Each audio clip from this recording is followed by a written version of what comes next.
Hey guys welcome back to my video and river rafting करने के बाद freshen up and all सब होकर ट्रेडिशनल ड्रेसेस पहनकर निकल पड़े जो गंगा जी है वहाँ पर पूरा दर्शन एंड ऑल करने के लिए, क्योंकि ये हमारा ऋषिकेश में लास्ट नाइट था, not even night, the evening. और मैंने बढ़िया से पूजा कर ली और इतना सुकून मिला नदी किनारे, बहुत बहुत सुकून मिला।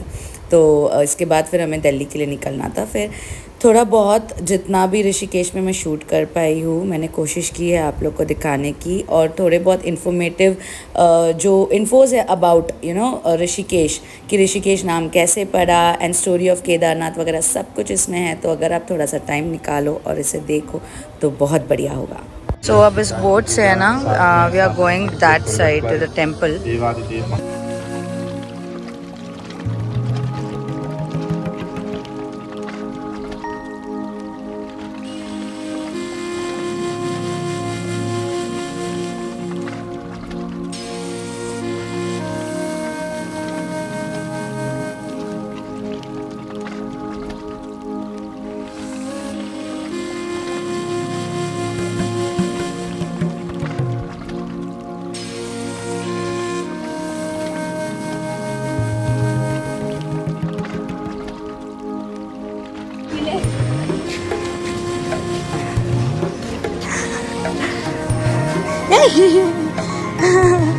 कई प्रकार की हत्याएं की हैं, तो जितनी प्रकार की हत्याएं की हैं उतनी प्रकार के दोष लगे, पाप लगे।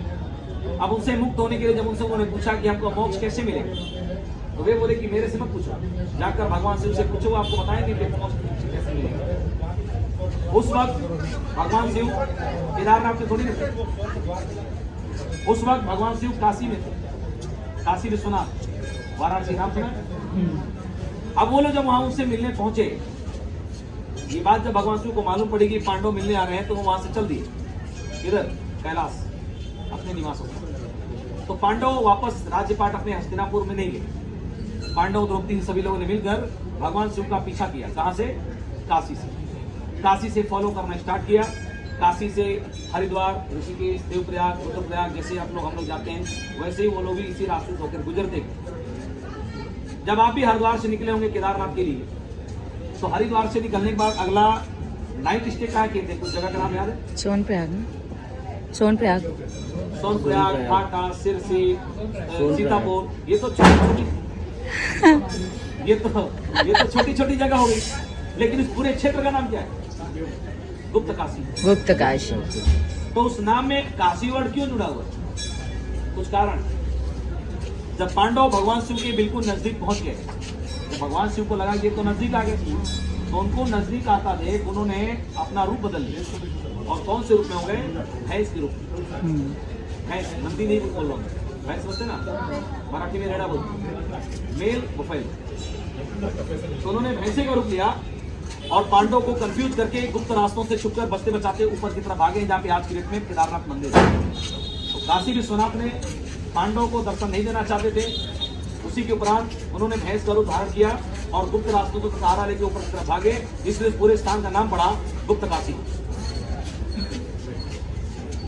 तो कंप्लीट है सब। तो लेकिन वो अकेले गए, माता पार्वती को साथ में लेके नहीं। माता पार्वती को भी उन्होंने गुप्त स्थान पे छुपा दिया था। उस स्थान का नाम पड़ा गौरी कुंड, जहां से आपकी यात्रा स्टार्ट हुई। गौरी यानी माता पार्वती, ठीक है। अब हुआ ये, पांडव ने देखा तो भाग रहे हैं, तो पांडव ने भी अपनी स्पीड बढ़ा दी और पांडव ने भगवान शिव का पीछा थोड़ा तेज कर दिया गुप्त काशी से। तो हम लोग क्या पैदल जाए, घोड़े जाए, खच्चर जाए, हेलीकॉप्टर जाए, जैसे तैसे जाए, हमको तो दर्शन मिल ही जाता फाइनली जाके। बट पांडव जब वहां पे पहुंचे तो बड़े आश्चर्यचकित हो गए। उन्होंने क्या देखा, वहां पे एक भैंस नहीं था। पूरी घाटी में यानी पूरे इलाके क्षेत्र में हजारों लाखों की संख्या में भैंस ही भैंस थे। उसमें सिर्फ एक ही ओरिजिनल थे, बाकी सब भगवान शिव की माया थी। काफी हैरान परेशान होने के बाद जब भगवान शिव के सामने नहीं आए, तो भी पांडव थे, उनके पास भी अपार शक्तियां थे, कोई साधारण इंसान तो थे नहीं। तो भीम थोड़े एग्रेसिव टाइप के, तो जल्दी गुस्सा आ जाता। उन्होंने चारों भाइयों को, द्रौपदी को, सबको पीछे किया, सामने फ्रंट पे खड़े हुए, पहले भगवान शिव को वार्निंग दिया, सीधे सीधे आ जाइए वरना कुछ और कदम उठाना पड़ेगा। और जब वो नहीं आए, फिर भी उनके समक्ष नहीं आए, तो भीम ने क्या किया, पर्वतों से भी कई गुना ऊंचा अपना एक विराट रूप किया। भारी भरकम शरीर के तो थे ही वो, क्या पता उस समय में लोग ही पहाड़ के बड़े बड़े होते होंगे, एक बात कह रहा हूं। तो मंदिर के दाहिने साइड में आपने पर्वत के ऊपर एक मंदिर देखा होगा, उस मंदिर का नाम है भैरव मंदिर, काल भैरव, जो दूर से दिखता है। उस पर्वत का नाम है मेरू पर्वत, और मेरू पर्वत के जो सामने वाला पर्वत है उसका नाम है सुमेरु पर्वत। मेरू सुमेरु पर्वतों के बीच की जो घाटी है उसको हम बोलते हैं केदार घाटी। हमारा एक पुराण है, उसका नाम है स्कंद पुराण। स्कंद पुराण और शिव पुराण में वर्णित है, एक सेकंड जरा देना, बोलो। तो मेरू सुमेरु पर्वतों के बीच में जो घाटी है उसको बोलते हैं केदार घाटी। तो स्कंद पुराण और शिव पुराण के अनुसार कहा जाता है कि जब भीम ने अपना पांव फैला के जब खड़े हुए तो बाकी के जो 4 भाई थे, युधिष्ठिर, अर्जुन, नकुल, सहदेव, इनको उन्होंने बोला कि इनका जो अंतिम छोर है, यानी कि पीछे का जो भाग है, उनको एक तरफ से जाकर अब इनको भगाना स्टार्ट करिए, खदेड़ना। फॉर एग्जाम्पल जैसे कोई गाय, भैंस, भेड़ बकरी चराने वाला आदमी होता है, तो एक ही आदमी पीछे रहता है, इस डंडे से या फिर मुंह से ऐसा हाथ से इशारा करता है, तो वो एक ही दिशा में भागते हैं। चारों भाई लाइन से खड़े हो पीछे की तरफ, और उन सभी को भगाना स्टार्ट किया। दाहिने साइड में मेरू पर्वत, बाएं साइड में सुमेरु पर्वत। भीम खुद पहाड़ की तरफ पांव फैला के खड़े थे, तो जितने भी वहां भैंस थे उनको जगह कहाँ नहीं निकालने की, इनके पैर के सब उधर से गुजरने लगे। भीम ने ऐसा क्यों किया था? क्योंकि भीम की चाल थी भगवान शिव को पकड़ने की। चारों तरफ से गिर गए जितने भी भैंस थे। तो भीम जानते थे कि वो आदिदेव महादेव हैं, वो कभी पैर के नीचे से तो नहीं गुजर सकते। तो उसी भीड़ में देखा, लेकिन शिव जी है। अब जब इन्होंने देखा है तो चारों तरफ से घेर लिए हैं सब, तो उन्होंने क्या किया, अब धरती से पाताल का रास्ता अपना लिया। यानी अब भगवान शिव पांडव से बचने के लिए धरती से पाताल का रास्ता अपनाए, जिसको मतलब उस भैंस के ही रूप में। तो उनके शरीर का लगभग 75% भाग धरती के अंदर समाहित हो गया था। यानी कि पेट वाला भाग, आगे का फेस वाला भाग, टांग वाला भाग, पूंछ वाला भाग, जब सब कुछ धरती के अंदर चला गया तो क्या बच गया? पीठ। उस पीठ वाले भाग को जैसे थोड़ा सा बचा हुआ था जो, उसी को भीम ने झट से पकड़ लिया कि हो ना हो भगवान शिव यही है। जैसे ही पीठ को पकड़ा, फिर पीठ वहीं स्टॉप हो गई, उसके बाद धरती में अंदर नहीं। फिर बाकी के चारों भाई, द्रौपदी, यानी 5 पांडव, द्रौपदी, सभी लोग आए, मिल के बहुत प्रार्थना किए, रोए, गिड़गिड़ाए। तो भगवान को भी लगा भाई अब तो आइडेंटिफाई हो गए। तब जाकर तरस खाकर भगवान शिव ने पांडव को दर्शन दिया। मोक्ष नहीं दिया, मोक्ष का स्थान बताया कि कहाँ जाओगे तो तुम्हें मोक्ष की प्राप्ति मिलेगी। और उनको दर्शन देने के पश्चात उसी भैंस की पीठ के रूप में वहीं विराजमान हो गए, जिनको केदारनाथ जी कहा जाता है। भारत में कितने ज्योतिर्लिंग हैं सबको पता होगा? 12। इन 12 ज्योतिर्लिंगों में सिर्फ केदारनाथ ही एक ऐसा ज्योतिर्लिंग है जहाँ पे शिवलिंग नहीं है। आप लोग गए होंगे, आपने देखा होगा, शिवलिंग तो नहीं था ना। अब क्या होता है, कुछ लोग कुछ भी चढ़ा देते हैं, जल दूध दही, लेकिन वहाँ पे मेन चढ़ावा घी का होता है, घी का लेप लगाते हैं। जब शिवलिंग है ही नहीं तो हम जल कहाँ चढ़ाएंगे? ठीक है, ये केदारनाथ की छोटी सी स्टोरी थी जो मैंने आपको बता दी। बट आप रिकॉर्ड कर रहे हैं तो 2 बातें और ऐड कर रहे हैं, पता नहीं भविष्य में आएंगे नहीं आएंगे, बात की बात। देखिए, हमारे हिमालय में केदारनाथ जी को मिलाकर यानी कि उनके 4 रूप और हैं। यानी जो हिस्सा धरती के अंदर पाताल में चला गया वो तो भगवान की महिमा, भगवान जाने कहा गया, लेकिन कुछ हिस्से केदारनाथ से लगभग 100-200 किलोमीटर के एरिया में, उसी क्षेत्रों में अलग अलग स्थान पे निकले हैं। और जिस स्थान पे जो रूप निकला हुआ है उसी रूप में उनकी पूजा की जाती है। तो केदार वाले भाग को कहते हैं पीठ वाला भाग, जहाँ पे आप लोग दर्शन करके आ रहे हो। दूसरे नंबर पे आते हैं तुंगनाथ, केदारनाथ के बाद तुंगनाथ, टांग वाला हिस्सा आगे का पैर। तीसरे नंबर पे आते हैं रुद्रनाथ, आखिर वृत्तों के जहां बाहर आई। चौथे नंबर पे आते हैं मध्य महेश्वर, नाभि वाला भाग, मध्य यानी सेंटर एरिया। 5वें नंबर पे आते हैं कल्पेश्वर। कल्प का मतलब होता है, कुछ लोग कान को भी बोलते हैं और कुछ लोग कपाल को भी बोलते हैं, जो भैंस के ऊपर माथा वाला हिस्सा होता है, कल्प, कल्पेश्वर। केदारनाथ, तुंगनाथ, रुद्रनाथ, मध्य महेश्वर और कल्पेश्वर, ये तो हो गए 5 केदार।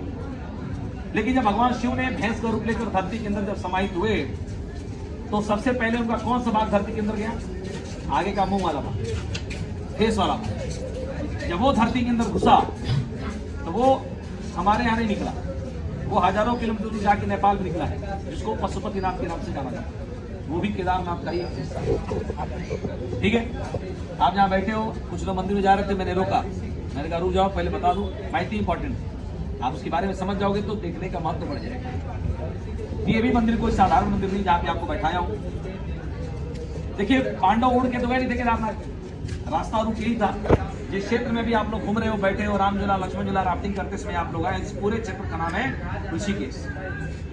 ये आज का नाम ऋषिकेश नहीं है, सदियों से इस जगह पर साधु संत ही रहे हैं। ऋषि मुनियों ने इस जगह को बनाया है, बसाया है, इसलिए इसको गुस्से में बजा रहा है, बंदर है। ठीक है, तो ऋषिकेश इसलिए नाम पड़ा, साधु संतों की नगरी। अब पांडव भगवान शिव का पीछा करते समय इसी रास्तों से होकर ही गए। इस मंदिर के बारे में बताते हैं लोग कि देखो ऋषिकेश तो पूरे जगह का नाम, लेकिन झूला क्रॉस करने के बाद जो आप लोग ये साइड आए हो ना, क्रॉस करने के बाद एक तो आपका डिस्ट्रिक्ट चेंज हो गया, जिला बदल गया। गंगा नदी बॉर्डर है, उधर है टेहरी गढ़वाल, इधर है पौड़ी गढ़वाल। गढ़वाल मतलब यहाँ के प्रॉपर मूल निवासी हैं, उनको गढ़वाली कहते हैं। जैसे आप मराठी, गुजराती, बंगाली होता है, ऐसे यहाँ के लोगों को गढ़वाली कहते हैं। तो इधर का जो 5-7 किलोमीटर का जो क्षेत्र है पूरा, जो चारों तरफ फैला हुआ है, इस क्षेत्र का एक नाम है, और वो नाम और पहचान दिया पांडव, और वही नाम आज भी चल रहा है। पीढ़ी दर पीढ़ी साधु संतों ने युग व युग, काल व काल इसको फेमस किया। अब जब पांडव यहाँ से गुजरे, साधु संतों उस वक्त के जो रहे, उन्होंने पूछा होगा भाई आप लोगों ने भगवान शिव को देखा क्या? वो लोग बोले हाँ कैलाश की तरफ गए हैं, और पांडव थे। साधु संतों ने उनको इन्हीं क्षेत्रों में कहीं रोक लिया, बोला आज हमें भोजन ग्रहण करिए, यहाँ पे हमारे यहाँ अग्नि सुबह जाइएगा। पांडव ने देखा कि चारों तरफ साधु संतों का वातावरण था, बहुत सुंदर वातावरण। उनको ऐसा फील हुआ कि हम कहीं स्वर्ग में हैं। तो उन्होंने इस क्षेत्र का नाम रख दिया स्वर्ग आश्रम। स्वर्ग आश्रम यानी किसी जमाने में यह जगह स्वर्ग का आश्रम हुआ करता होगा। आप इधर सर्च कर लीजिए, मैप पे लोकेशन किसी को भेजिए, आपका नाम ऋषि के नाम जुड़ा नहीं आएगा, लोकेशन स्वर्ग आश्रम ही आएगा। अब कोई भी घर से निकलता है, नहा धो के निकलता है। पांडव भी गंगा स्नान करने के नहाने के लिए उनको शिवलिंग मिला, जो कोई साधारण शिवलिंग नहीं। आपने नाम सुना होगा, नहीं सुना होगा तो मैं बता दूंगा। एक पत्थर होता है शालिग्राम, पता है, ब्लैक कलर, वो सबसे ज्यादा नेपाल में निकलता है, गंडक नदी। उसके बारे में कहा जाता है कि जैसे मान लीजिए कि शालिग्राम ऐसे टेढ़ा मेढ़ा उबड़ खाबड़ से पत्थर होते हैं, पानी में निकल गया, वो कारीगर के पास जाता है, कारीगर फिर उस पर मूर्ति आकार शिल्पकार जो बनाता है। एक शालिग्राम शिवलिंग भी होता है, वो नेचुरल निकलता है, वो कोई कलाकार द्वारा नहीं बनाया जाता, वो थोड़ा रेयर होता है। वो आज तक लोगों को हाईएस्ट बना बनाया पानी से नेचुरल शिवलिंग लगभग 6 से 7 इंच तक का ही मिला हुआ है। बट उस दौरान गंगा स्नान करते समय लगभग 1 फीट से ऊपर 1.25 फीट तक का शालिग्राम शिवलिंग गंगा स्नान करते समय उनको मिला था, जिनको वहां से उन्होंने निकाला है, इसके अंदर प्रतिष्ठापना की है, पूजा पाठ किया है और नाम दिया रामेश्वर महादेव। ये भारत का सेकंड रामेश्वर मंदिर है और भारत का सबसे बड़ा नेचुरल शालिग्राम शिवलिंग भी है। ये बहुत कम लोगों को मालूम है। ठीक है, तो मैं आपको सिर्फ 2 ही स्थान दिखाने वाला हूँ जो मैं अपनी तरफ से दिखाऊँ। एक रामेश्वर मंदिर देखेंगे आप, दूसरा उठा बोलते भी नहीं कोई भी, जनक नहीं होगा, दीपक। तो पहला स्थान रामेश्वर मंदिर है, दूसरा मंदिर यहाँ से 100 मीटर आगे है, उसका नाम है लक्ष्मी नारायण मंदिर। बट वो मंदिर हम गंगा आरती की बात जाएंगे देखें।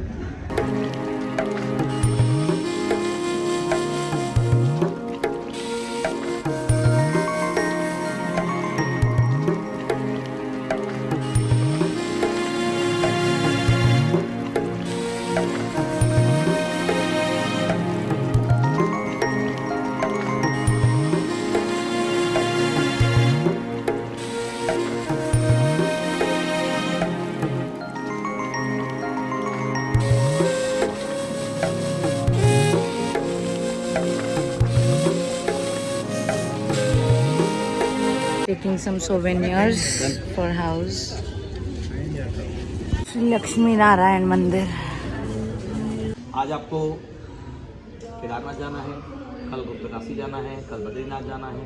आज यहाँ चेक इन है, कल वहाँ चेकआउट है। बट सपोज करिए कभी अगर आप ऋषिकेश हरिद्वार घूमना हो, जैसे एज ए फैमिली फ्रेंड कभी आप आ रहे हो, 2-4 लोग ग्रुप में आ रहे हो फैमिली के साथ, तो बस ऋषिकेश को देखने के लिए 3 दिन लगता है। 3 दिन यहाँ के जितने भी मंदिर है सब पहाड़ों में, नीलकंठ महादेव, कुंजापुरी, वशिष्ठ गुफा, वीरभद्र, भद्रकाली, ये यहाँ के आसपास के कुछ हिडन वाटरफॉल्स भी हैं, उनको देखने में 3-4 दिन लग जाते हैं। खैर मैंने आपको 2 मेन जो इम्पोर्टेंट जो मंदिर था, पौराणिक मंदिर है। ये भी मंदिर कोई साधारण मंदिर नहीं था जो आपने देखा, ये भी मंदिर बाबा काली कमली वालों के टाइम का है। इसको हम बोलते हैं लक्ष्मी नारायण मंदिर, क्योंकि आप जहाँ गए थे उनका क्या नाम है, बद्री नारायण। लक्ष्मी जी की मूर्ति साथ में तो नहीं है ना, साइड में। इसलिए मैंने आपको वहाँ बोला ताकि बद्रीनाथ के बारे में एक दो बातें मैं थोड़ा बहुत आपको बता दूँ। देखिए, आप जो 4 धाम या 2 धाम चाहे लोग अमरनाथ की यात्रा करते हैं, वैष्णो देवी की यात्रा करते हैं, इन सभी यात्राओं में जो सबसे ज़्यादा महत्वपूर्ण जो यात्रा है, ये तो देखो देवी का स्थान है या शिवलिंग। जब कोई मरता है ना तो आदमी बोलता है कि नरक में जाओगे कि स्वर्ग में जाओगे कि सीधे बैकुंठ में जाओगे। बैकुंठ समझ नाम सुने भाई? नारायण जी के बैकुंठ का वास। अर्थ होता है कि जो बैकुंठ चला गया वो फिर मनुष्य रूप में जन्म नहीं लेता, फिर उसको भगवान या देवी देवता की उपाधि मिल जाती है। ये तो मरने जीने की बात होती। जब बद्रीनाथ आप लोग जो गए थे, भगवान विष्णु के इस पूरे ब्रह्मांड में, सृष्टि में 12 बैकुंठ धाम है। कितने? 12। जैसे कि 12 जो भी स्थान होंगे, जैसे कि जितनी भी अपना नक्षत्र हैं, आकाश है, पाताल है, सागर है, वायु है, मतलब इन 12 जगहों पे मिलाकर वे उनकी 12 बैकुंठ धाम कहे जाते हैं। इन 12 बैकुंठों में एक बैकुंठ धरती पे भी है, उसको हमारे यहाँ कहते हैं भू बैकुंठ। भू मतलब भूमि। तो अगर धरती पे कहीं बैकुंठ है तो बद्रीनाथ। तो आप सिर्फ बद्रीनाथ करके नहीं आए, जीते जी बैकुंठ करके आए, क्योंकि स्वयं नारायण वहां निवास करते हैं। दूसरी बात, आपने 2 धाम घूमा, ये आपके मुंबई महाराष्ट्र या आसपास जहाँ आप रहते होंगे वहाँ पे आपने देखा होगा आसपास तो मंदिर हो गए होंगे, आप लोग जाते भी होंगे। आप सभी लोग हिंदू हैं। देखिए, हिंदू देवी देवताओं के जो मंदिर होते हैं उनका आकार कैसा होता है? ऐसे गुम्बद जैसा होता है। सामने देखिए, एग्जाम्पल देखो, यहाँ है, चाहे रामेश्वर मंदिर देखा, केदारनाथ देखा, चाहे आपके यहाँ मंदिर होंगे, लेकिन इन सभी मंदिरों में और बद्रीनाथ के मंदिर की बनावट में कुछ फर्क महसूस हो रहा, मतलब देखा आपने? बद्रीनाथ मंदिर कैसा है? आगे का फेस ऐसे थोड़ा लंबा है, जानते हैं क्यों? 12 ज्योतिर्लिंग है भारत। कितने? ये तो पता होगा। कभी आपने सोचा इन 12 मंदिरों के ज्योतिर्लिंग को कहा जाता है? वैसे भगवान शिव जी के मंदिर कहा जाए तो जो स्वयं शंभु जहाँ पे हैं भी बहुत 12 ज्योतिर्लिंगों के अलावा भी बहुत अच्छी जगह है भारत में जो स्वयं शंभु निकले हुए हैं, लेकिन उनकी गणना ज्योतिर्लिंग में नहीं किया। इन्हीं 12 मंदिरों का ज्योतिर्लिंग से आपके महाराष्ट्र में 3 है, सोमनाथ है, वैजनाथ है, काशी विश्वनाथ है, नागेश्वर है, महाकालेश्वर है, रामेश्वरम है, मल्लिकार्जुन है, ठीक है, ऐसे ऐसे करके केदारनाथ भी है। तो इन 12 ज्योतिर्लिंगों को ज्योतिर्लिंग क्यों कहा? किसी कुछ आइडिया है? नहीं है। देखिए, एक समय था जब हिंदुओं पे बहुत ज्यादा अत्याचार हुए थे। ये 21वीं सदी है, थोड़ा सा पीछे चलते हैं। वो समय था 8वीं से 9वीं सदी के बीच। उस समय अत्याचार मतलब हमारे देवी देवताओं की मंदिर मूर्तियों को तोड़ा जा रहा था, किसी और का कब्जा हो रहा था। मतलब उस वक्त मतलब मुगल तो थे ही नहीं, मुस्लिमों द्वारा नहीं। 8वीं से 9वीं सदी की बात है। इनका इतिहास कितना है? 1000-1200 साल का, ठीक है। उस वक्त बौद्धिक लोग थे, बौद्ध धर्म, जैन धर्म, इस टाइप के जो लोग थे, उन्होंने क्या किया था, हमारे देवी देवताओं की जो मंदिर मूर्तियां थी उनको तोड़वा कर या तोड़कर कब्जा करके। तो उस वक्त में सनातन धर्म को बचाने के लिए जिनका सबसे ज्यादा प्रयास रहा वो कौन थे पता है? आदि गुरु शंकराचार्य। वही, उन्होंने 13 साल की उम्र में घर से निकल गए थे। तो जो जगह उनको लगी कि हाँ इस जगह पर ज्यादा मतलब लोग हावी हुए, जैसे कि आपके महाराष्ट्र में 3 ज्योतिर्लिंग है, यानी कि जिन मंदिरों का जीर्णोद्धार मतलब होता है किसी के कब्जे से छुड़ाना, जिन मंदिरों का जीर्णोद्धार आदि गुरु शंकराचार्य द्वारा जी किया गया, उन्हीं मंदिरों को ज्योतिर्लिंग की उपाधि मिली, ठीक है, मतलब पुनर्स्थापना, समझिए आप। तो ये उन्हीं मंदिरों को ज्योतिर्लिंग की उपाधि दी गई। अब आदि गुरु शंकराचार्य ने अपनी यात्रा स्टार्ट की साउथ से, क्योंकि रहने वाले केरला के थे। तो रामेश्वरम मल्लिकार्जुन से स्टार्ट करते हुए बाकी आपका एक सूत्र में, एक धागे में पिरोते हुए, जैसे कि हर क्षेत्र में, ऐसा नहीं कि खाली ईस्ट में किया है तो वेस्ट में नहीं किया है, चारों दिशाओं में उन्होंने ज्योतिर्लिंगों की स्थापना की। तो अंतिम ज्योतिर्लिंग नॉर्थ में आता है, वो कौन सा है? केदारनाथ। उसके बाद जब वो बद्रीनाथ पहुंचे तो बद्रीनाथ की स्थिति और ज्यादा खराब थी। वहां पे क्या था मंदिर को तोड़कर पूरा मंदिर का जो ढांचा है बौद्धिस्टों ने तोड़वा दिया था। और जैसे ये तिब्बतियन टेम्पल नहीं होते, तिब्बत के लोग होते हैं ना, जैसे तिब्बत वाले वो घंटा वाले टेम्पल बनाते हैं लोग, तो कुछ तिब्बतियन टेम्पल स्टाइल में मंदिर का ढांचा बनवा दिया, इसीलिए आज भी उसकी झलक मिलती है। और मंदिर के अंदर जो भगवान विष्णु की जो मूर्ति जो आपने दर्शन किया, उस मूर्ति को उठाकर फेंक दिया था। कहाँ पे? जो बगल में तप्त कुंड था, गर्म पानी कुंड देखा आप लोगों ने बद्रीनाथ में? तो अभी मान लीजिए आज के डेट में छोटा सा कुंड, थोड़ा सा पौंड या पौंड जैसा है, क्या पता उस समय में गहरा खाई या कुआं रहा होगा। उस वक्त आदि गुरु शंकराचार्य उसके अंदर डुबकी लगाए, मूर्ति को निकाला और फिर उसको यथास्थान स्थापित किया। तब से लेकर आज तक, और जब तक कि पृथ्वी रहेगी तब तक बद्रीनाथ मंदिर को पहले दिन खोलना और आखिरी दिन बंद करना सिर्फ और सिर्फ आदि गुरु शंकराचार्य के परिवार के खानदान के जो ब्राह्मण होते हैं उन्हीं को हक है। भारत का दूसरा कोई ब्राह्मण उस मंदिर को हाथ नहीं लगा सकता। जब वो पूजा पाठ कर लेंगे, अपना कार्यक्रम कर लेंगे, उसके बाद निचले क्रम के जो ब्राह्मण हैं वो अपना कार्य करते हैं। तो जब तक कि पृथ्वी रहेगी उसके पीठाधीश्वर वही लोग रहेंगे, क्योंकि उन्हीं की देन है। ये बात मैंने क्यों समझाया आपको? क्योंकि आदि गुरु शंकराचार्य पहले व्यक्ति तो थे नहीं जो वहां पहुंचे होंगे बद्रीनाथ। उनके पहले भी तो कुछ लोग रहे होंगे, ऋषि मुनि साधु संत महात्मा कोई जरूर होगा। उनको मारकर खदेड़ कर ही बौद्धिस्टों ने कब्जा किया होगा।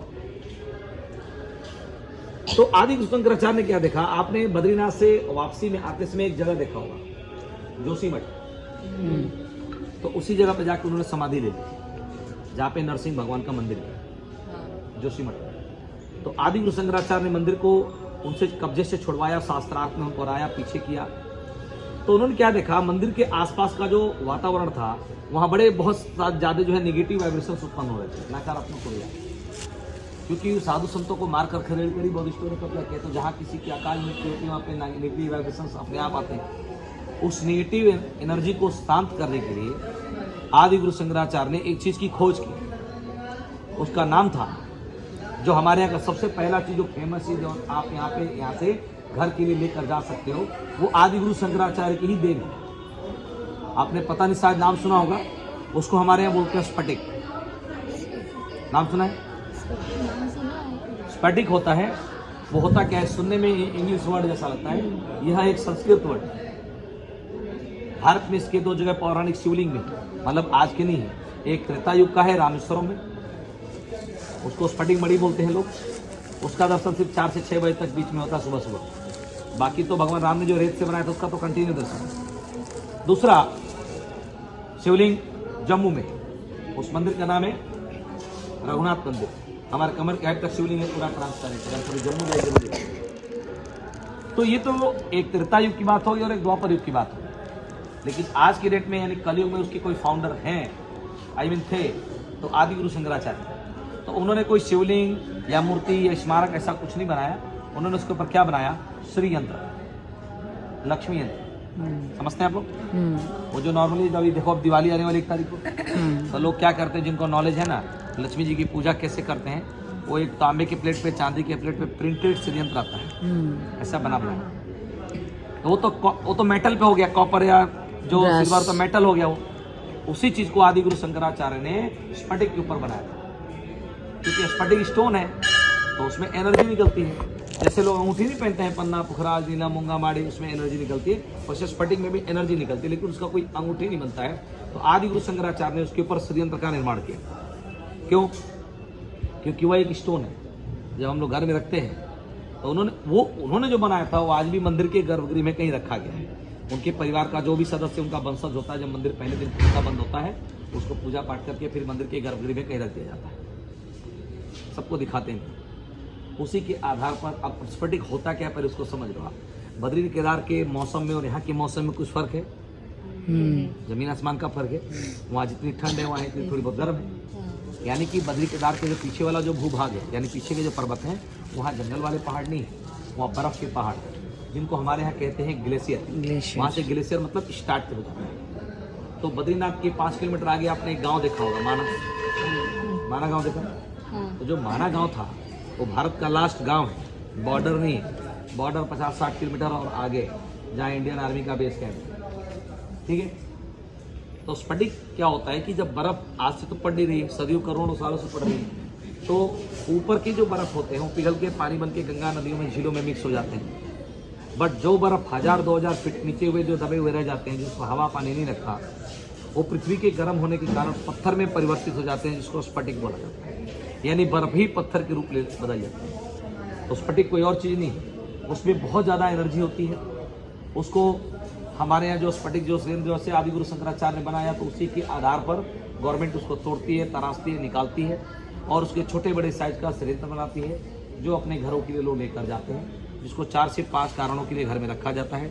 जैसे कि वास्तु दोष, समझते हैं आप लोग, भूमि दोष, दिशा दोष, दृष्टि दोष, पितृ दोष, यानी किसी भी टाइप की नेगेटिव वाइब्रेशन, नकारात्मक ऊर्जा है उसको खत्म करता है और घर के अंदर पॉजिटिव एनर्जी लाता है।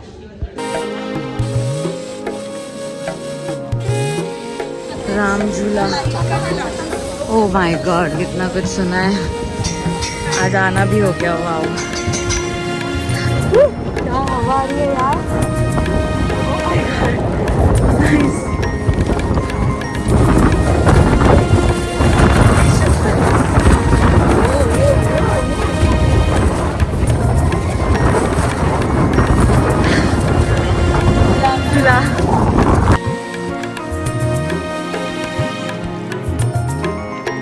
And here the trip of Kedarnath and Do Dham Yatra ends.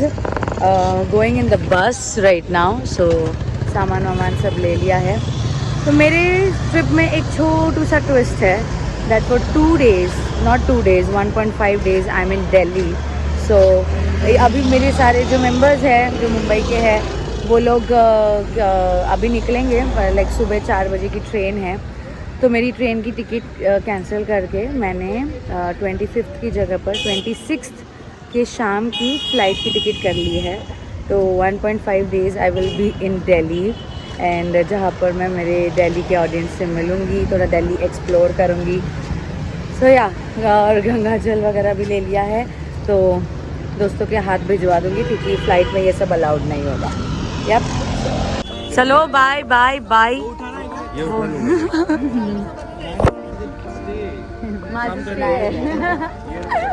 चला काका काकू सांभाळून जावा। तुम्ही पण मस्त मजा आली। Shibani, Kamala, bye. Satyam right, bye bye bye bye bye. और यहाँ से शुरू होती है मेरी दिल्ली की ट्रिप। तो दिल्ली में 1.5 डेज स्पेंड करना was a very quick and sudden decision, क्योंकि मुझे मेरे कुछ दोस्तों से भी मिलना था, एंड ये रहे अर्जुन एंड सागर। शौकी तो मिल नहीं पाया।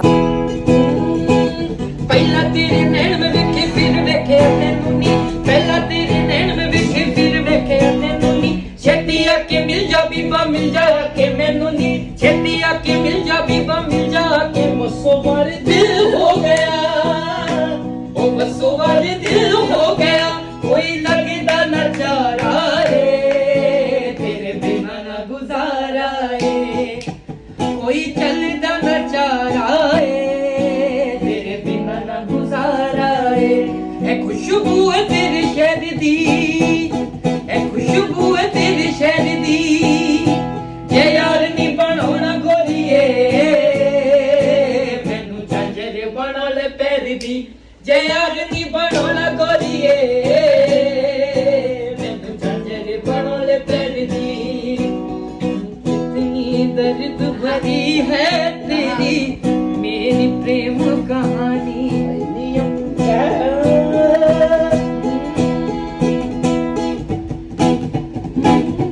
जदों जदों तेरी याद आवे दिल मेरा रुस रुस जावे, पर इस हीर रांझे दी कहानी चे रांझा बदल गया, हाय नी अब फिर मिलांगे कदे न कदे फिर मिलांगे, हाय नी अब फिर मिलांगे कदे न कदे फिर मिलांगे। मैं बनना तू तारा सजना, कल्ला देखा वाला सजना, जाऊं दोबारा सजना फिर गला दिलारा सजना मिट्टी दा बन ढेर मिलांगे नी ਆਪਾਂ फिर मिलांगे चले Lal Qila, oh my God. Delhi में मिरर नहीं लगा था कोई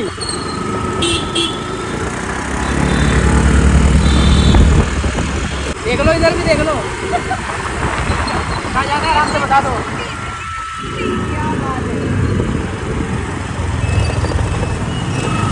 आराम नाल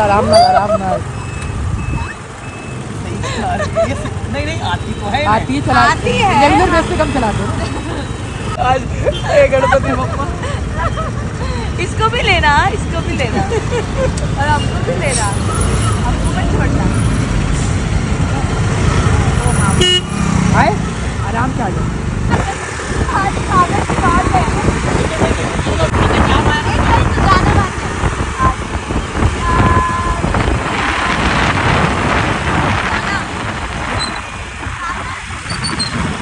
ताकि तेरे तुझको आज सावे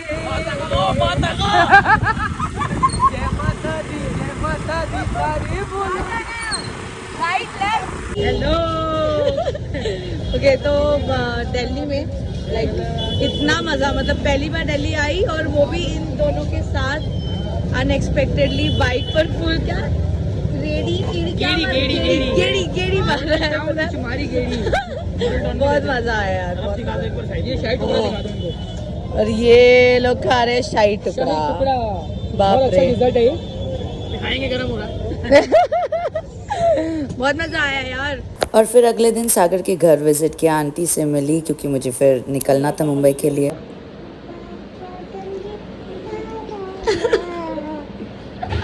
अब तो गुंजा पापा मेरे पापा सुना दे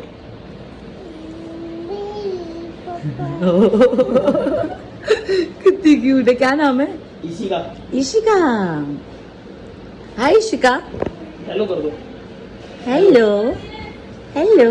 बोल ठीक हो ठीक हो? मैं ठीक हूँ, आप कैसे हेलो हो? करो बोल ठीक हो आप कैसे हो? नाम पूछ ले जाओ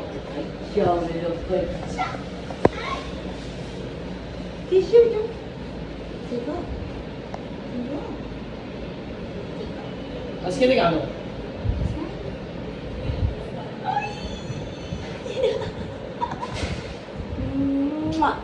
कितने साल के? कितने साल के है सागर? ये किसी का खाओगे? ये खाती है इसे? ओ बाप रे बाप रे बाप रे बाप बाप रे। खाओगे? गाना सुना दे गाना बाहर लेके जाएंगे जल्दी सुना गाना क्यूट है यार, ले जाऊंगी इसमें से। ये हमारे घर में रहते चलो ले चलोगे मेरे साथ मुंबई? चलोगे इशिका? मुंबई चलोगे? चलोगे? ये खाती है?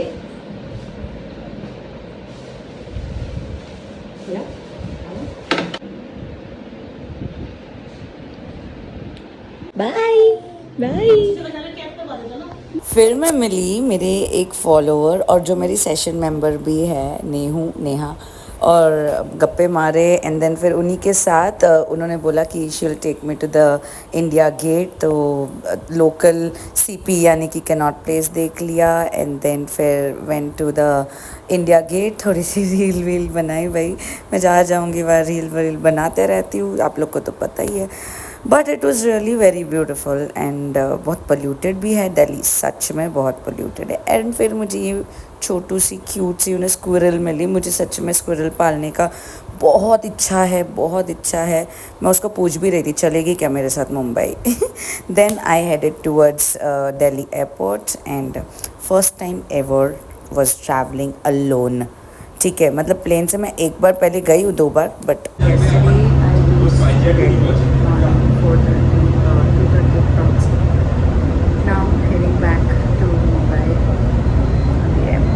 अकेले पहली बार ट्रैवल कर रही हूँ और मेरे बैग के साथ इशू भी हो गया। मेरी जो बड़ी वाली सूटकेस है मुझे सागर के घर पर ही छोड़नी पड़ी क्योंकि वो 15 केजी के ऊपर यानी कि 25-26 किलो की हो गई।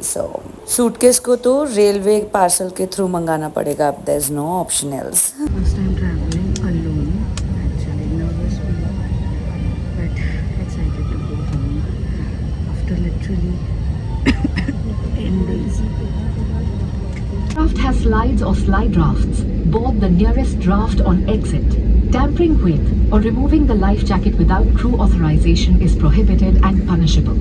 In case of an emergency landing, slides or slide rafts may be deployed. Please read our safety instructions.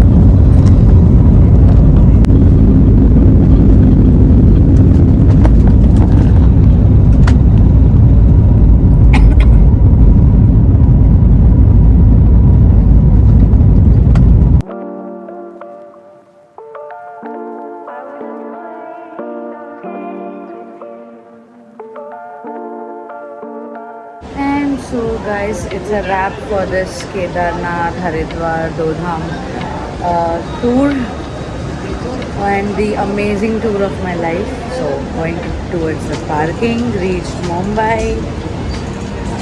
Let's head up to the house and reach to the island.